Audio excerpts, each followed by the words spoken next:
So I've been into dog training for a long time. I lived in Colorado, and Colorado has a huge dog training scene. They're more into sports, so like frisbee dogs or music, heel work to music type of stuff. Yeah, really fun stuff. So I've done that for a while, but actual specific dog training I started about 6 years ago with my Border Collie Remy. So I started with the Cache County 4-H dog program, and then we started canines about 3 years ago. So with service dogs specifically, I actually haven't been working with them as long as I've been training. So I started training 6 years ago, and I actually started service dog work probably 2-ish years ago, about 2.5 years ago. So I haven't been doing it as long as actual training.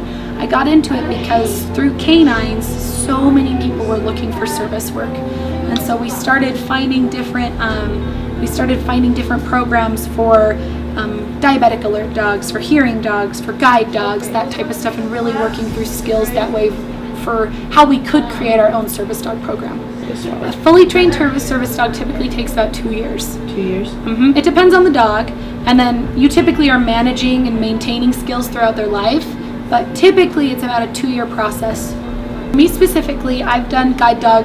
I've done guide dogs, which is seeing eye dogs, where they guide you around obstacles so that you don't hit obstacles. They stop at any curb, they stop at steps, that type of stuff. So I've done guide dogs. I've done a little bit of hearing dogs, so the dogs that help with those that are deaf or loss of hearing. And those types of skills include alerting their owner to, your phone went off, the smoke alarm went off, the doorbell rang, that type of stuff. Somebody called your name, those types of things.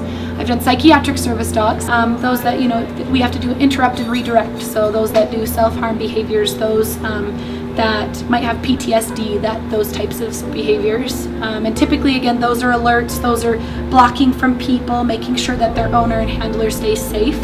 And then I've just started diabetic alert dog training as well. So where we go, what a dog can alert to low or high blood sugars. My favorite breed of dog to work with for a service dog is a golden retriever. But I've worked with a lot of golden retrievers. I've worked with labs, so Labrador retrievers. Obviously worked with a Cavalier. So I've worked with Cavaliers. I've worked with golden doodles. I've worked with a Labradoodle. I've worked with a Cocker Spaniel. Those are my main breeds that I've worked with. I've worked with one Doberman as a service dog, and they did really well. So there's a lot. Oh, and then I've got, what's Patches? Do you remember a mix? What is he? Is it a long-haired Chihuahua mix? Something like that. So we've got a Chihuahua right now as well. They're supposed to be invisible. No one should notice that they're there until they get up and start walking, basically. They shouldn't draw attention to themselves, but typically we teach them to hide underneath a table or underneath their chair or things like that. And the way we think of service dogs, or the way we want general public to think of them, is that they're a medical tool. So you don't go up so if somebody's using an inhaler, you would never go up and be like, can I borrow your inhaler, let me use it. Same thing with service dogs. We want to teach and educate people that you shouldn't be going up and getting attention from a service dog, even though they're cute, even though they might be looking at you, because they are performing a job. They're there for that person. They are a medical tool. They're helping that person in some way. So it's important to not interrupt that type of work. Mm-hmm. So we train our service dogs to be very right with their person, always with their person, to ignore the rest of the world, and for the world to ignore them, basically. So they're allowed to ask, is that a trained service dog, or is it a service dog in training? And then if yes, does your service dog perform a task or skill? They cannot ask you what task or skill that is. You can answer them, but both questions are just yes.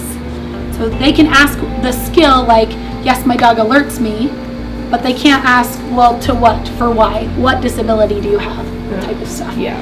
So they can know, yes, I get alerted my dog does a nose touch or something, but they don't have to know why, they don't have to know anything else about that. So those are their 2 questions that they're allowed to ask. Are they a service dog, and do they have a trained skill?